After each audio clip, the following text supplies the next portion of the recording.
আসসালামু আলাইকুম রহমতুল্লাহি ওবরকাতুহু। সম্মানিত দর্শক, এবারের ঈদ যাত্রা কেমন হলো? এখনো পর্যন্ত আজকের এই দিনে আমি যখন ভিডিওটি করছি, বৃহস্পতিবার দিন।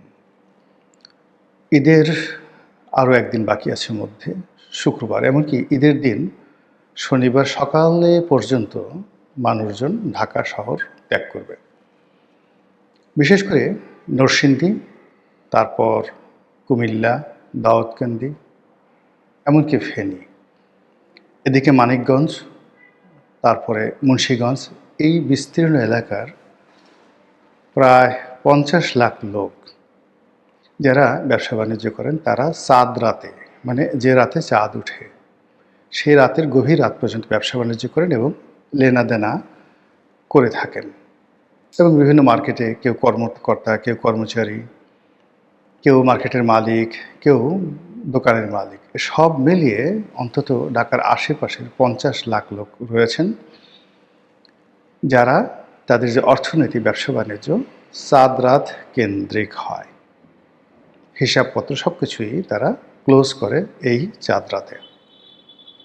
তো সেই অর্থে শুক্রবার দিন রাত ১২টা-১টা পর্যন্ত দেখা গেল যে তাদের হিসাব নিকাশ চলবে, বা ২টা-৩টা পর্যন্ত হিসাব নিকাশ চলবে। সারা রাত অনেকে ঘুমাবে না। এরপর তারা খুব সকালবেলা বা ওই রাতের কাজ সেরে যারা ধনবান তারা গাড়িতে করে চলে যাবেন। অনেকে ঈদের দিন সকালবেলা গ্রামের দিকে ছুটবেন। এই হলো আমাদের ট্র্যাডিশন। বলা হয়ে থাকে ঢাকা শহরে প্রায় আশেপাশের এলাকা মিলিয়ে ৩.৫ কোটি মানুষ থাকেন। ঈদের সময়টিতে, বিশেষ করে এই ২ ঈদের সময়টিতে ১ কোটি লোক ঢাকাতে থাকেন, বাকি লোক ঢাকা ছেড়ে চলে যান। ফলে এই ঢাকা একটা, যাকে বলা হয় নীরব, নিস্তব্ধ, একটা নিশ্চিম, যাকে বলা হয় জনমানবহীন মহানগরীতে পরিণত হয়।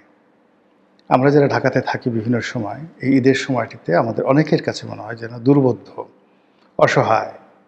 চারিদিকে কোনো লোক নাই, জন নাই, গাড়ির হর্ন নাই, কান্নাকাটি নাই, ঝগড়াঝাটি নাই, কোনো কিছু নাই। তো এইরকম একটি অবস্থা যে তৈরি হয়, এর পেছনে কী পরিমাণ একটা অর্থনৈতিক লেনদেন থাকে। ২.৫ কোটি মানুষ, বা ধরেন ২ কোটি মানুষ, ২ কোটি মানুষ যাতায়াত করছে। তো ২ কোটি মানুষ যদি যাতায়াত করে এবং এক জনের যদি গড়ে ১০,০০০ টাকা করে খরচ হয় যাতায়াতে, আরও বেশি হবে অনেকজনের।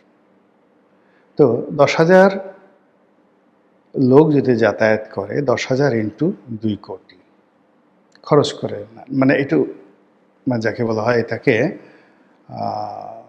মাল্টিপ্লাই করেন। এবং এই পরিমাণ টাকা, তার যদি আবার একটা অংশ 30%, 20% এই বিভিন্ন রাজনৈতিক যারা লোকজন রয়েছে তাদের পকেটে যায়, তাহলে এই পরিমাণটা কি হতে পারে? সারা দুনিয়াতে বিভিন্ন উৎসব, বিশেষ করে ধর্মীয় উৎসব যখন হয়, সেখানে পুরো দেশ, জাতি, রাষ্ট্র ব্যবস্থা এই ধর্মীয় উৎসবকে নিরানন্দময়তা থেকে আনন্দময় করার জন্যে সর্বশক্তি নিয়োগ করে। যারা ইউরোপে থাকেন তারা ক্রিসমাস বা বড়দিন উপলক্ষে কী ধরনের ছাড় দেওয়া হয় মার্কেটগুলোতে সরকারের পক্ষ থেকে, জনগণের পক্ষ থেকে, সেটা আপনারা জানেন। অন্যদিকে লুনার ফেস্টিভ্যালকে উদযাপন করার জন্য চীন, তাইওয়ান এবং সংশ্লিষ্ট অঞ্চলে যে বিশাল উৎসব হয়, দীর্ঘমেয়াদের ছুটি, সেটাকে কেন্দ্র করে পুরো যে বৌদ্ধ জনগোষ্ঠী, তার সঙ্গে সঙ্গে চীন অধ্যুষিত এলাকাতে এবং চীনা নাগরিক যেই যেই দেশে আছেন সেখানে উৎসবের বন্যা বয়ে যায়। কিন্তু আমাদের দেশে না, এই দুটো ঈদ, পবিত্র ঈদ উল ফিতর এবং ঈদ উল আজহা, এই দুটোতেই মানুষকে কুরবানি করার জন্য এক ধরনের পশু, মানুষ থেকে পশুত্বে তারা রূপান্তরিত হয়ে যায়। কী করে গলা কাটা যাবে? কী করে কুরবানির পশুকে জিম্মি করে চাঁদা আদায় করা যাবে? পথে ঘাটে ট্রাক থামিয়ে চাঁদা আদায় করা যাবে? ইজারার নামে হাট বসিয়ে সেখান থেকে সেই কুরবানির পশু ব্যবসায়ীদেরকে জিম্মি করে টাকা আদায় করা যাবে? কী করে কোরবানির পশু চুরি করা যাবে, তারপর যারা পশু ক্রয় করতে যান তাদের টার্গেট থাকে যে কী করে দুটো পয়সা কমানো যায়, কী করে মানে বার্গেনিং করে বিপদে ফেলে যারা পশু ব্যবসায়ী বা যারা খামারি তাদেরকে ঠকানো যায়। একবারও একটা গরু একটা ছাগল কিনতে গিয়ে আমরা চিন্তা করি না যে এর পেছনে যিনি শ্রম দিয়েছেন তার কত টাকা বিনিয়োগ হয়েছে। আমরা যদি যে বছর পশুর বাজার যাকে বলা হয় নিম্নগামী থাকি, আমরা মহা খুশি আমজনতা যে এইবার খুব কম দামে কুরবানি দিয়েছি। কৃষকের কান্না কখনোই আমাদেরকে বিগলিত করে না। এইগুলো আমজনতার অবস্থা। তাহলে আমজনতা যদি এই অবস্থা হয় তাহলে সন্ত্রাসী, চাঁদাবাজ, রাহাজানি, রাজনীতির নামে যারা মুনাফিকি করেন তাদের অবস্থা কি হয়। অন্যদিকে এই যে ঈদুল ফিতর, ঈদুল ফিতরটা এখানে উদযাপিত হয়, কেনাকাটার একটা ধুম পড়ে যায়। খেজুর, ছোলা বুট, পেঁয়াজু, তেল, মানে নিত্য প্রয়োজনীয় সামগ্রীর মধ্যে মসুরির ডাল, তারপর বেসন, মুড়ি, কাঁচামরিচ, লেবু, সালাতের আইটেম, মানে অন্তত ১০০টি পণ্য রোজার মাসে অন্য যে কোনো মাসের তুলনায় 5 টাইমস টু 10 টাইমস ৫ থেকে ১০ গুণ বেশি ব্যবহৃত হয়। রমরমা ব্যবসা, ভীষণ রকম রমরমা ব্যবসা, এবং এটাকে কেন্দ্র করে কৃষক থেকে শুরু করে ফড়িয়া, দালাল, আড়তদার, ট্রান্সপোর্ট ব্যবসায়ী, মাস্তান, চাঁদাবাজ, পরিবহন ব্যবসায়ী সবাই এটাকে একটা যাকে বলা হয় চাঁদাবাজির একটা সিজন হিসেবে গ্রহণ করে নেয়। এর বাইরে সরকারি অফিসগুলোতেও কাজকর্মে ধুম পড়ে যায়। তারা ঘুষের রেট বাড়িয়ে দেয়, কাজের পরিমাণ কমিয়ে দেয়, নামাজের ওসিলা করে তারা বসে থাকে, এবং অন্য সময় যে ঘুষ ১,০০০ টাকা সেই ঘুষ এই সময়টাতে এসে ৩,০০০, ৪,০০০ টাকা হয়ে যায়। ফলে রোজাদার, ইমানদার, ব্যবসায়ী যারা আছে, কর্মচারী, কর্মকর্তা, রাষ্ট্রীয় কর্মকর্তা, কর্মচারীদের যে উৎকোচ গ্রহণ, ঘুষ গ্রহণের যে তাণ্ডব, সেই তাণ্ডবে তাদের জীবন তছনছ হয়ে যায়। আর সবচেয়ে বেশি যন্ত্রণা দেয় ঈদের আগে এবং পরে এই চাঁদাবাজি, পরিবহন সেক্টরে চাঁদাবাজি। এইবার যিনি মন্ত্রী হয়েছেন মিস্টার রবিউল, তিনি ক্ষমতা আসার পরেই চমক সৃষ্টি করার চেষ্টা করেছেন। আবার নানা রকম বেফাঁস কথাবার্তা বলে ইতিমধ্যে অনেক বিতর্ক তৈরি করে ফেলেছেন। যেমন চাঁদাবাজি নিয়ে তিনি বললেন যে তিনি চাঁদাবাজি তাকেই বলবেন যেটি জোর করে আদায় করা হয়, কিন্তু সমঝোতা করে যেটি আদায় করা হয় সেটিকে তিনি চাঁদাবাজি বলতে নারাজ। তো এটি নিয়ে ভীষণ রকম বিতর্ক হলো।